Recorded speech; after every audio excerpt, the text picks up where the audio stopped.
Good afternoon, everyone. My name is Michelle Briggs. I'm with Strata, Texas. Thank you for joining us today. Tips Tuesday, the Briggs and Mortar Heights Facebook Live. And today we are speaking to Andy Belzeski. He is the owner of Classic Moves. How are you doing, Andy? Great, Michelle. Thank you for having me on today. Oh, it's going to be fun. Okay, tell us about Classic Moves. Tell us about you. I am basically a lifetime Houston resident. I did leave for a little while, but realized I liked warm weather and came back and opened up Classic Moves in 2002. It is an independent moving and storage company. We service not only the Houston area, but the local 48 states surrounding us here. And we try and do a good job for everybody that needs our moving services. Well, I know that you do a really great job. So I know some clients we've shared you with, and we've gotten some really great feedback. Interior designer that we mutually know always speaks highly of you. So I'm glad that you're with us today because, being a resource for my clients, I want them to know that they can call me when they need anything, and especially moving, right? So Yes. you are my guy. And I want to be able to share who is watching with us today, and also reminders for me on how do you pick a mover. Well, picking a mover is fairly simple. And one of the things I always like to remind clients is don't wait too long to pick a mover. If you know you're putting your house up on the market, as you know, they should get a realtor such as yourself that's reputable, get it out there, and then also then start planning your other processes that go along with moving, like disconnecting services, moving services, lease backs, those kind of things, and get a mover. I always tell everybody to get at least 3 quotes because all movers are not created equal. When I come out, I try and tell people to get, not only myself, but I can also help them with other quotes along the way if they don't see apples to apples.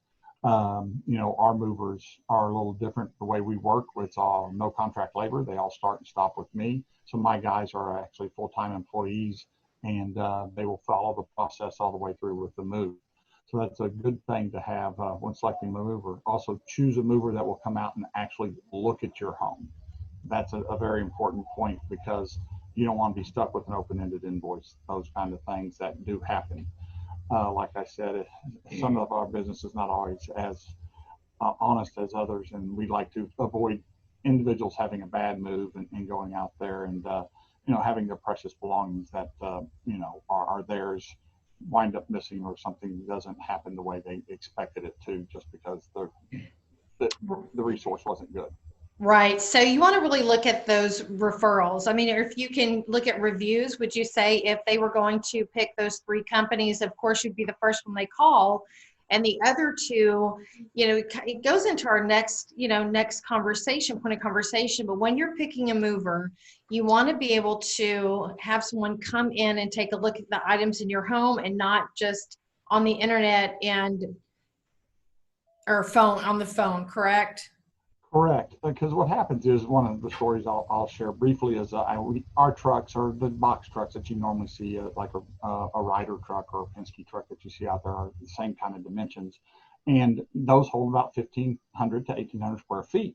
Gentleman said he had 1,100 square feet. You think that's one truck? Well, he had an attic, he had a garage, he had a storage shed, he had all those things, and that was my lesson: is not just to protect me, I need to go and look at everything just so I know what I'm about to see. That also protects you as the consumer, that I know what I'm about to handle. I know what I'm about to do, that if you have a precious piece of art, we can talk about insuring the art and those kind of things that they come out. Also, I've heard the horror stories that we've never done this, but horror stories of someone when they get to the other end of the move, they say, we're not unlocking the door until you give us another $1,000. And that is just something that should have been known beforehand. Beforehand, you should always have a do not exceed quote, whether they, before the day right when they start to move, it should either be on the contract or in a binding agreement that they have prior to the estimate. So that should always happen. And that's one of the reasons why you want someone to come out and look, so they know exactly what they're doing and seeing and going to handle the day of packing, if you want them to pack, and the day of moving. Right. Okay. So we're going to keep an eye out for that verbiage, right? Yes. So, again, it really kind of takes us into the next question. What makes you different from the other moving companies that are in the Houston area and beyond? As I stated in the opening, we're an independent contractor, so all of our movers are employees of the company. They all start and stop with me W-2, so we do that. Also, what that means is we train them so that they're from phase 1 to phase 6 of the project if need be. So if we're going from, the packing stage to the moving stage to the unpacking stage, they're able to do that, and they're through that entire job, so there's some accountability at the end of the job for who's been on that job through the entire process. If you were to do an interstate move with us, the way we do our interstate moves is a little different than a van line. We take our guys, they pack you, they load you, the items go directly to the location. They're not going to be commingled with anybody else's things like the van lines do, and then you're not going to wait a week for those. They're going to show up when you basically show up. Now, we have laws of the road we have to follow, and a certain amount of driving time we have to follow, but basically on that, if anywhere pretty much from Houston, 24 hours out, you'll have your items within 2 days.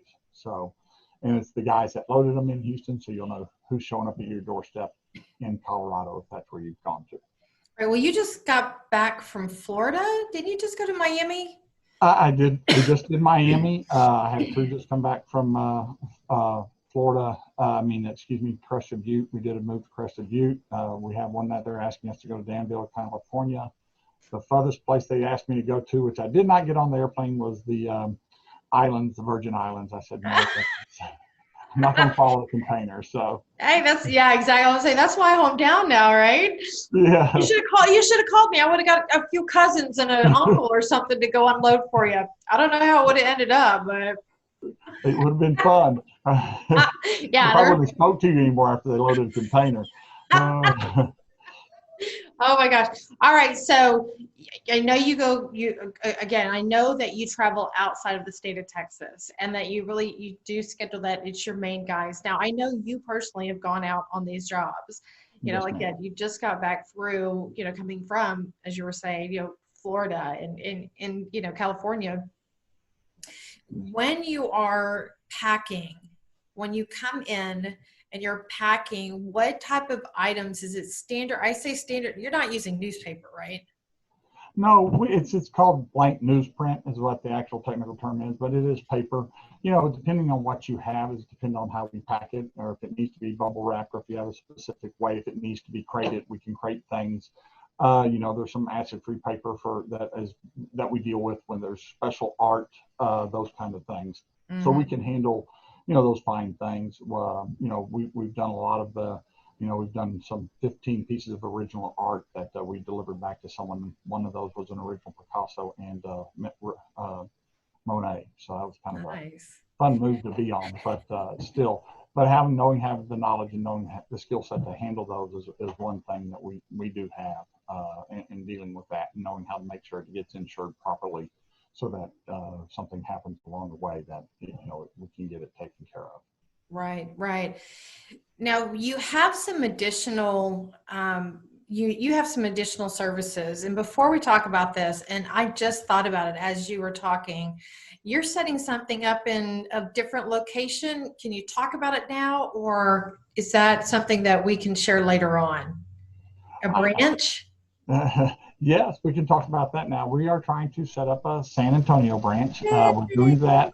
It's all those fun things that are going on. Actually, I'm going to be visiting there and be part of that whole setup, very hands-on, as I have been since 2002, hence the gray hair. But yeah, our services are very unique to the design community and to individuals that want to use our services for their needs. If they're building a new house, let's say they're going to bring in new furniture, we will, when the furniture arrives, we receive, uncrate, and inspect. That's RUI.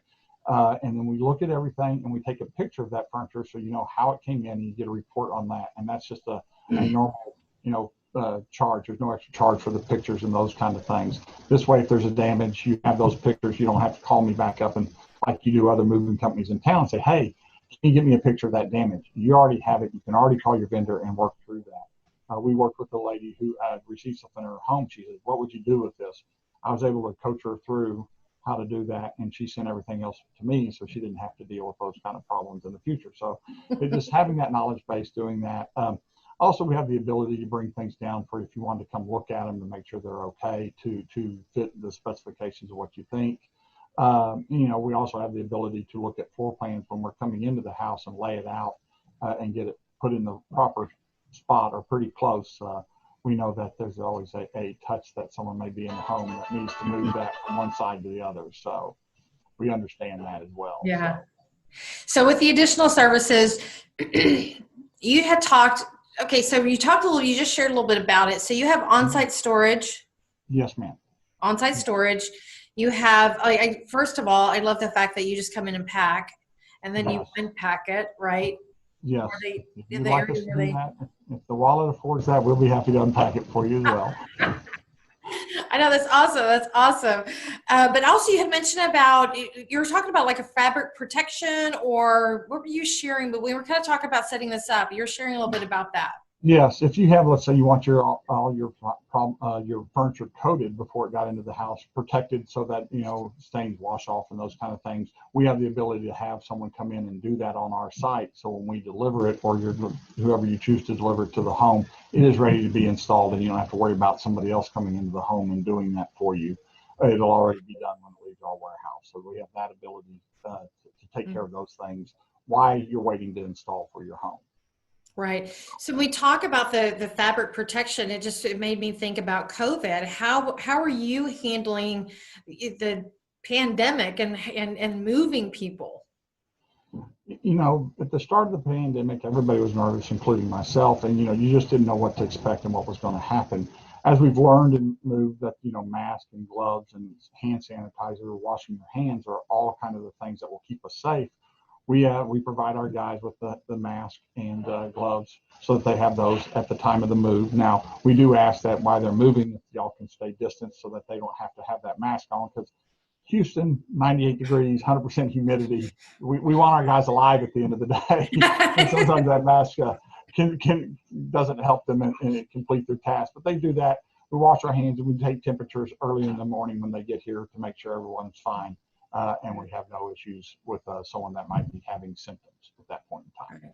Good. Excellent. Temperature check. It's always a good thing. Take the temperature, right? Yes. I just love that. So everyone that's watching, again, #move. If you have any questions for Andy, if you want a quote, if you want him to come out and take a look, if you're looking at possibly, again, listing your home, call me. Because if you're going to sell, call Michelle, right? Call me and we'll get things set up and what it looks like. And Andy, you guys will be flexible in the sense of, excuse me, what it looks like if we have a set closing date and that gets extended for whatever reason, right? You can create some flexibility around that. We do create flexibility. What we try and do is have a date the way we work at it, because I just don't have free guys standing around waiting on everybody's phone call. We actually have a schedule we try to work through. But what we try and do is, the closing date is on the 24th. We give you that date. As it gets closer, is this going to happen? And so we give you first refusal to the day. So that way, if you say no, there's some things that's been pushed, we can say, okay, what is the next date? And then that way we release the date, and so somebody else can fill in and do that. So we have some flexibility in some ways we deal with closing, especially when some people are building new homes that exactly, the builder may not finish on time due to weather or something along those lines, and so those closings get pushed, and we have to work around those. Right. So it being Tips Tuesday, what is your tip for everyone that's watching? My biggest tip is find a reputable mover. Ask them to come out and look at your home. If they refuse to come out and say, oh, we're just an hourly rate mover, try and move on and find somebody else. If you can't find somebody else, and you've already spoken to me, talk to me. I do have referrals. I do have referral sources in this. I don't like to, because I don't get to move, but I do refer. So I do have other people that are like me that provide some of the same services we do, and that you'll have a quality move. But the biggest thing is select them, meet them, shake their hand, make sure you have a do not exceed clause in your contract and your estimate, and then be safe. Yes. Well, thank you. Once again, my name is Michelle Briggs. I'm with Strata, Texas. We were having a conversation with Andy Belzeski, the owner of Classic Moves. You guys have a great afternoon. Briggs and Mortar Heights Facebook Live. Tips Tuesday. We have Tasty Thursdays at 6:30 every week where we taste wines. And this, port, I don't know. We just got to pick a wine and go with it, right? So you guys have a great day again. Thank you for watching. Andy, thank you for being with Thank us. you, Michelle, And so we much will for talk having me. soon.